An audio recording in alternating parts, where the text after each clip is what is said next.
సాయిరాం, జై సాయిరాం. శ్రీ సాయినాథ శ్రవణ మంజరి.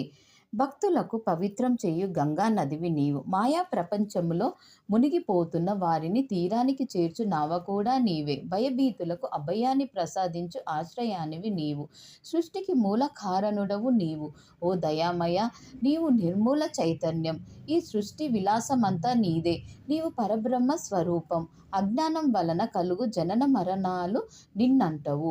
నీరు ఒక ప్రదేశంలో ప్రకటితమైతే ఆ నీరు అక్కడే పుట్టినట్లు అర్థం కాదు. ఆ నీరు ఆది నుండి అక్కడ సంపూర్ణంగా ఉండి లోపల నుండి పైకి ఉబికి వచ్చింది. ఒక పల్లపు ప్రదేశంలో నీరు ఊరితే దానిని బావి అంటారు. నీరు లేకపోతే అది ఒక గుంట మాత్రమే. నీరు ఊరుట లేదా ఎండి మాయమై పోవుట నీటి స్వభావము కాదు. నీరు కుండానికి మహత్యాన్నివ్వదు.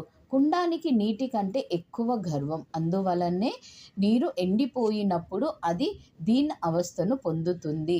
మానవ శరీరం కుండమైతే అందులోని చైతన్యం నిర్మూలమైన నీరు. ఎన్ని ఉన్నా వానిలోని నీరు ఒక్కటే.